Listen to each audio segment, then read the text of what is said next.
All right, everyone, get those suitcases ready. We are diving headfirst into a move to Kyoto, Japan. Wow. We're talking about living there, not just a quick visit. So think bustling markets, peaceful temples, and the smell of matcha everywhere. Are you in yet? I am so in. Kyoto is known as Japan's cultural heart, and for good reason. Yeah. History, traditions, beauty, you name it, Kyoto's got it. And in spades, it's this amazing blend of ancient and modern that really hooks you. I'm hooked already. Yeah. So when's the best time to pack up and make the move? Well, that depends what kind of experience you're after. If you're a spring person, March to May is truly a visual feast. Cherry blossoms everywhere. But if you're more into the fiery autumn colors, September to November is unbeatable. Kyoto literally transforms. Okay, I have to say, both of those seasons are already on my bucket list. But what about winter and summer? Yeah, well, winter has a serene beauty, and you might even catch some snow. Oh, nice. But summer, though, is festival season. Think vibrant energy, lots of outdoor events. Just be prepared for the heat and humidity. Yeah. It can be pretty intense. Good point. Now let's get to the fun stuff, exploring. What are some must-sees once we're settled in? Oh, definitely Fushimi and Ari Shrine. First up, Okay. we are talking thousands of those bright orange torii gates winding up a mountainside. Oh. And beyond the Instagram-worthy views, there's actually a deeper layer here. Each gate represents a donation. Right. And it creates this path that is imbued with centuries of hopes and dreams. Wow. I am getting chills just thinking about it. What else is on the must-see list? Well, the Golden Pavilion, or Kinkakuji Temple, is another stunner. Yeah. It is a golden structure perched on a lake. I mean, I talk about breathtaking. Yeah. But what's also fascinating is how its purpose has changed over time. Oh. So it started as a shogun's retirement villa and then evolved into a Zen temple. That is fascinating. It's like a physical representation of how history unfolds. It really is. Okay, where are we going next on our virtual tour? Let's step into the Arashiyama Bamboo Grove. Picture yourself surrounded by these towering bamboo stalks with sunlight filtering through the leaves. Wow. And the sound of the wind rustling through the bamboo is actually considered one of Japan's 100 soundscapes to be preserved. Okay, I need to book a flight right now. Yeah. It's like stepping into another world. What other hidden gems are in store for us? Well, if you're looking for that classic Kyoto vibe, Jijin District is the spot for you. Think traditional wooden architecture, cobblestone streets, and maybe even a glimpse of a geisha going about her day. Nice. But Gion isn't stuck in the past. Right. You will also find trendy boutiques and cafes tucked away in those charming little alleys. Okay, I am picturing myself living in a cute little apartment above a cafe in Gion. I know, right? A girl can dream. And what about the food scene? What's a must-visit for a foodie like me? Nishiki Market is a must. Okay. It's nicknamed Kyoto's Kitchen, and it is a sensory overload of amazing food. You will find everything from fresh seafood to colorful pickled vegetables. Be sure to try Kimono. Wow. These are pickled veggies with a very uniquely Japanese flavor. Okay. And also yatsuhashi, that's a cinnamon-flavored mochi. Ooh. That's surprisingly addictive. Okay, those are going on my must-eat list for sure. And you know what's great about Kyoto? What? So much of the city is easily walkable. It is. I love the idea of exploring on foot and really soaking in that atmosphere. Absolutely. Walking is the best way to discover those hidden alleys and tiny tea shops that give Kyoto its charm. Yeah. Plus, it's great exercise after all those delicious snacks at Nishiki Market. Speaking of exercise, let's say you are in Kyoto during those scorching summer months and you need a break from the city heat. Yeah. What are our options? Island hopping. Summer in Kyoto can be intense, but it's the perfect time to explore nearby islands. Think of them as like weekend getaway spots. I am all ears. Yeah. Tell me more about these island escapes. Which ones are we talking about? Well, for starters, there's Noshare. That's basically an art lover's paradise with cool installations and museums dotted all around the island. Wow. Art and island vibes. That sounds amazing. It is. What else? If you're feeling more adventurous, try Miyajima. It's home to that iconic floating torii gate of Itsukushima Shrine. Right. That's the one that looks like it's floating on water at high tide. Yeah. Plus, you get to hang out with friendly wild deer that roam the island. Just be careful with your snacks, though. Yeah. They're known to be a little mischievous. I'll make sure to keep my snacks safely tucked away. Yeah. Any practical tips on how to actually reach these island wonderlands? Yeah, sure. So for Narushima, take a bullet train from Kyoto to Okayama, then hop on a ferry. It's about a 3 to 4 hour journey. Okay. Miyajima's even easier. Take a train from Kyoto to Hiroshima, followed by a short ferry ride, and you're there in about 2.5 to 3 hours. It's always a good idea to book your ferry tickets in advance, though, Okay. especially during peak season. Sounds like a plan. So we've got temples, bamboo forests, island getaways. Me too. Kyoto seems to have it all. It does. But let's get back to the city. How do we navigate all that awesomeness? What's the transportation situation like? Well, Kyoto has a fantastic public transportation system. Okay. The subway is clean, efficient, and a breeze to navigate. Nice. You can easily reach most of the main attractions. All for easy navigation. What about buses? Are those a viable option too? Oh, definitely. Buses are great for those more scenic spots that might not be directly on the subway line. Right. Plus, you get to see more of the city as you travel between destinations. Right. There's a certain charm to riding a bus through those narrow Kyoto streets. I'm always down for a charming bus ride. Me too. And what about those who want to explore at a more leisurely pace? Are bicycle rentals an option? Yeah, bicycles are a popular choice, especially for shorter distances. Just be prepared for some crowds, especially during tourist season. It's a fantastic way to experience the city at your own pace, though. Yeah. And discover those hidden alleyways and quirky local shops that we talked about. Okay, hold on. I need to catch my breath. Yeah. We've covered so much already. Temples, islands, transportation. It's incredible. It is. But before we get too lost in those charming alleyways, let's talk about local life and customs. Okay. This is a big one, It is. especially when moving to a new country. Absolutely. Mm.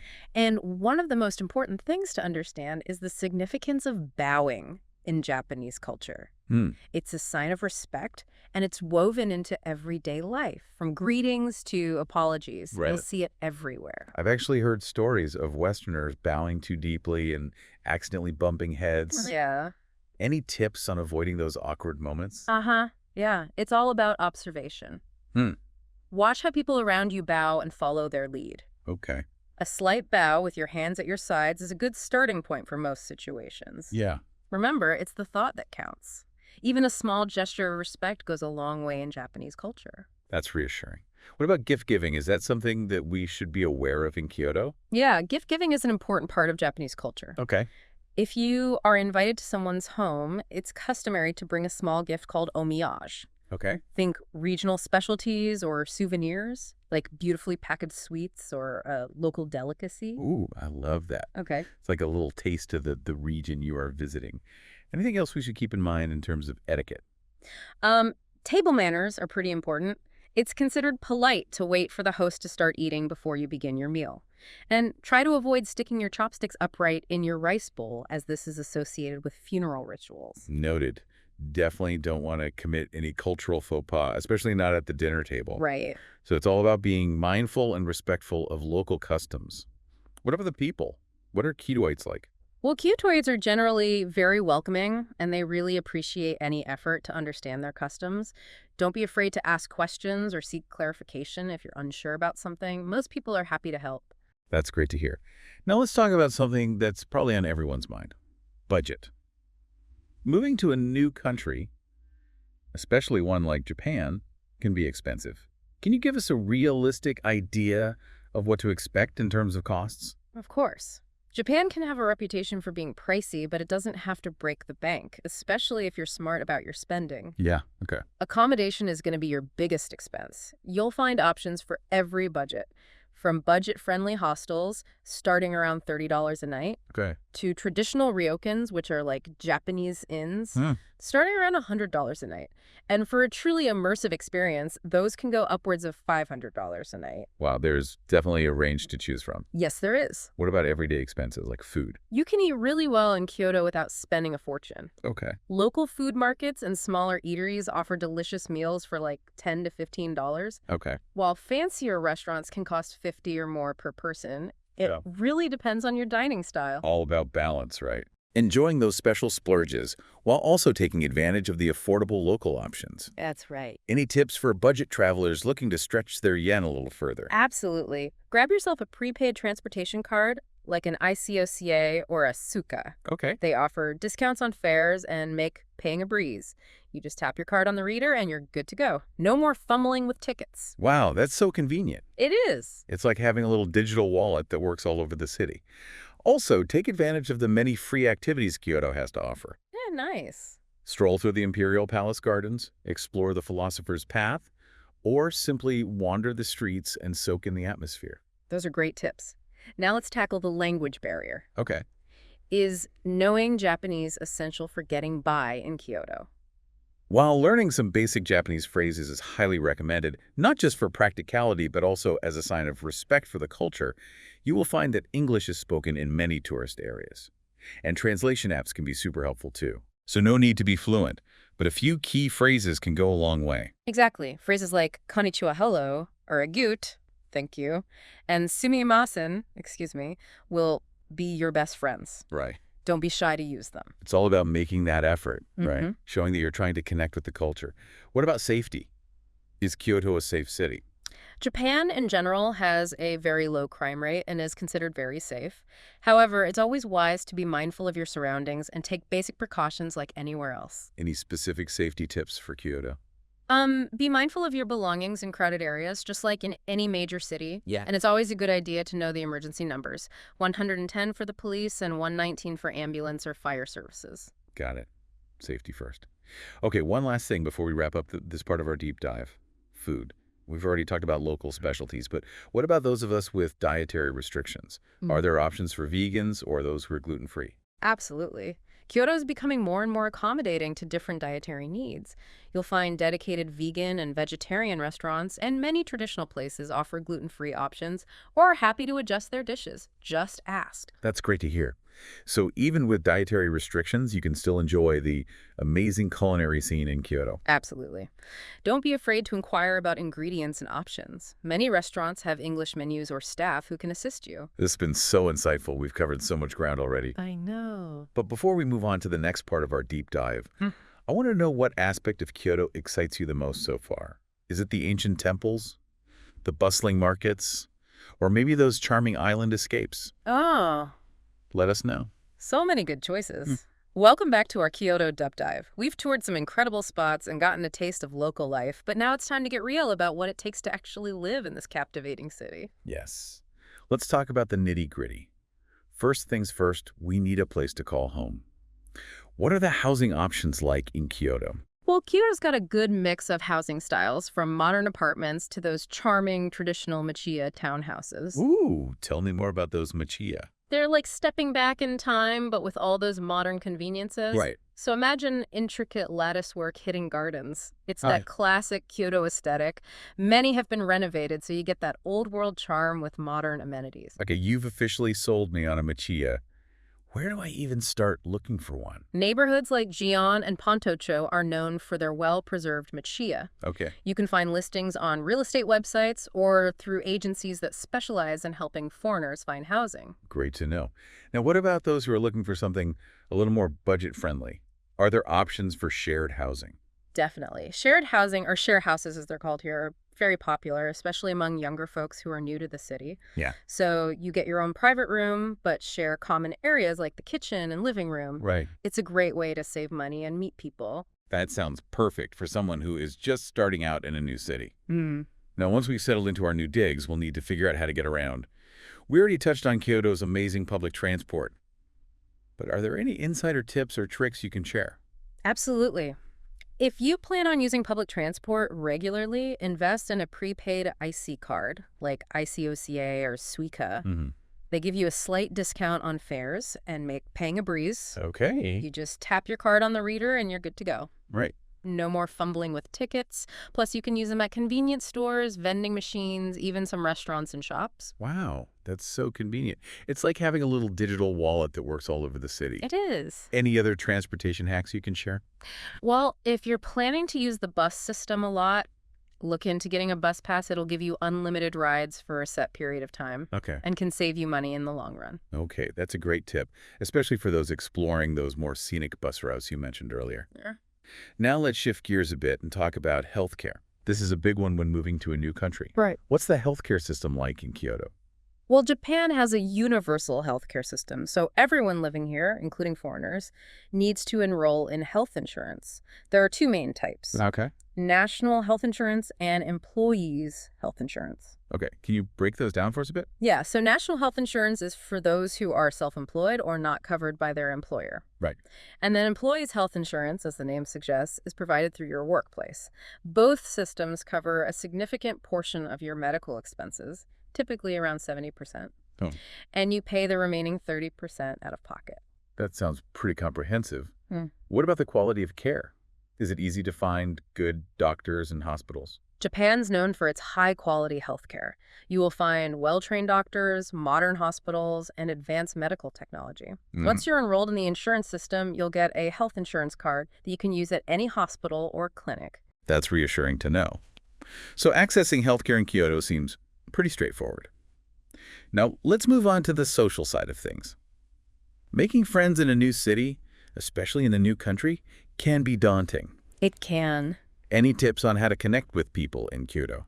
Well, Kyoto has a thriving international community, so there are plenty of opportunities to meet people from all over the world. Right? Language exchange groups are a fantastic way to practice your Japanese Yeah. and meet locals and other expats. That sounds fun and useful. It is. What about other ways to connect with people who share my interests? Look for clubs or groups based on things you enjoy, whether it's hiking, art, music, or anything else. Yeah. Kyoto's got something for everyone. I love that idea. It's all about finding those shared passions and connecting with like-minded people. Exactly. And don't underestimate the power of simply striking up conversations with people you encounter in your daily life. Right. At a cafe at the local market, or even on the bus. Kyotoites are generally friendly and open to chatting. Okay, I'm ready to embrace those spontaneous conversations and hopefully make some new friends along the way. Now let's talk about another essential aspect of settling into Kyoto: banking and finances. What do we need to know about managing money in this new environment? Well, opening a bank account in Kyoto is pretty straightforward, Okay. especially if you have a residence visa. Right. You'll need your passport, residence card, and proof of address. And many banks have English-speaking staff to help you through the process. That's good to know. What about using credit cards? Are they widely accepted? While major credit cards are accepted at most hotels, big restaurants, and shops, Japan still relies heavily on cash. Okay. It's always a good idea to have some yen on hand, especially when you're exploring smaller shops or local markets. So cash is still king in Japan. Noted. Anything else we should be aware of when it comes to money matters? Remember that tipping isn't customary in Japan. In fact, it can even be considered rude in some situations. So resist the urge to tip and instead express your gratitude with a heartfelt arigato. That's great to know. Yeah. It takes the pressure off trying to figure out the right amount to tip. Yeah. Now let's talk about one of my favorite topics: food. Yes. We've already drooled over some local specialties, but what are some of the best places to experience Kyoto's culinary scene? Oh, Kyoto is a foodie's dream come true. Yeah. You've got everything from Michelin-starred restaurants to those humble street food stalls that are just bursting with flavor. Michelin-starred restaurants. Yeah. Sign me up. What are those like? Well, Kyoto has an impressive number of Michelin-starred restaurants showcasing the artistry and precision of Japanese cuisine. Think exquisite tasting menus, impeccable service, and a truly unforgettable dining experience. Reservations are usually a must, though. Okay. So book well in advance. Sounds like a special occasion kind of experience. It is. What about more everyday casual dining? Where should we go for those quick bites and local flavors? Izakayas are a must-try. Okay. They're Japanese-style pubs that offer a wide variety of small dishes and drinks. It's a great way to sample different flavors and experience the lively atmosphere of a local hangout spot. Izakayas sound amazing. What about ramen? I've heard Kyoto has an amazing ramen scene. You are absolutely right. Kyoto is ramen heaven. Every ramen shop has its own unique broth and toppings. Right. So you can go on a ramen adventure and find your favorite bowl. Okay, I'm officially starving. But before we take that ramen break, let's talk about another essential part of city life: shopping. Right. What's the retail therapy scene like in Kyoto? Well, Kyoto offers a wonderful mix of traditional and modern shopping experiences. Okay. You can find everything from those high-end department stores to charming little boutiques selling local crafts and souvenirs. I'm already picturing myself getting lost in those little boutiques and finding unique treasures to take home. Oh, me too. Where are some of the best shopping areas in Kyoto?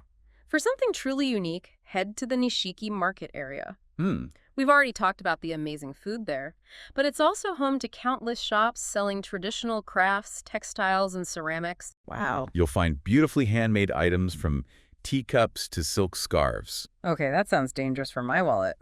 What about those department stores you mentioned? Oh, department stores like Daimaru and Takashimaya are a one-stop shop for everything you could possibly need.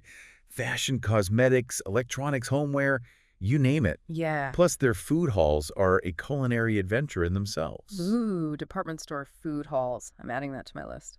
Any other shopping gems we should know about? If you are a bookworm, you will love the Teramachi Shopping Arcade. It's a covered shopping street with a very nostalgic atmosphere. Oh, nice. And it's home to several bookstores selling new and used books.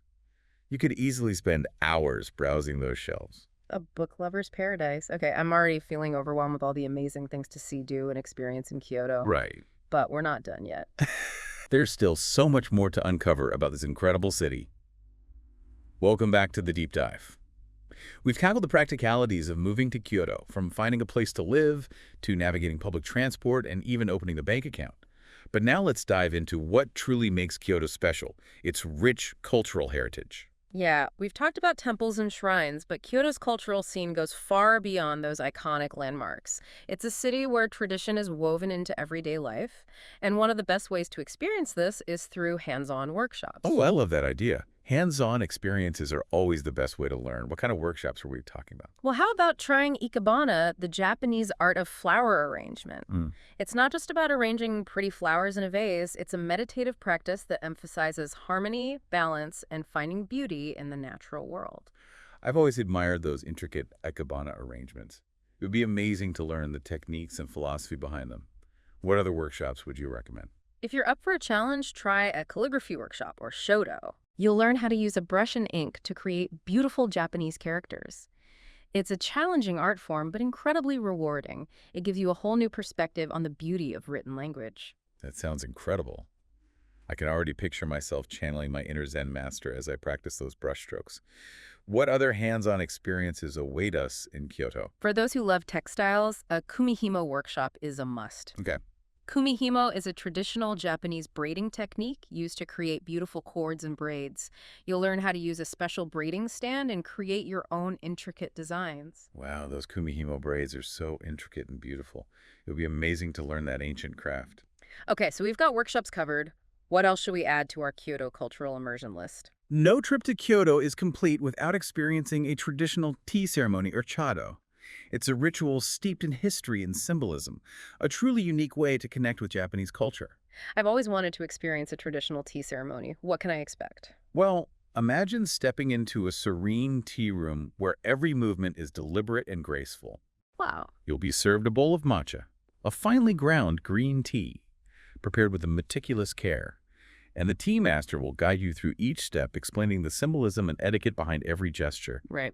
It's a sensory experience that engages all your senses, the aroma of the matcha, the sound of the water being heated, the taste of the tea, the visual beauty of the tea bowls, and the room itself.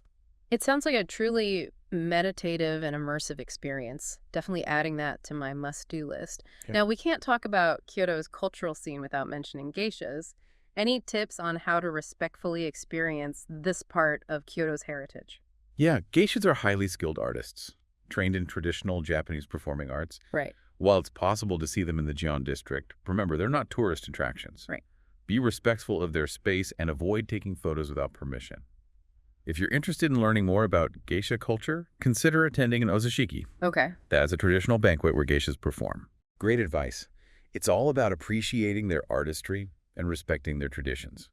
Now, beyond the traditional arts and cultural experiences, what makes daily life in Kyoto so special? One of the things that sets Kyoto apart is its strong sense of community. Yeah. People take pride in their neighborhoods and local traditions. You'll find small, family-run shops passed down through generations and local festivals that bring everyone together. That sense of connection to the past and the people around you is something you don't often find in larger cities. Exactly. And Kyotoites are passionate about preserving their heritage. You'll see meticulously maintained temples and shrines, Right. traditional gardens that are works of art, and a deep respect for nature woven into everyday life.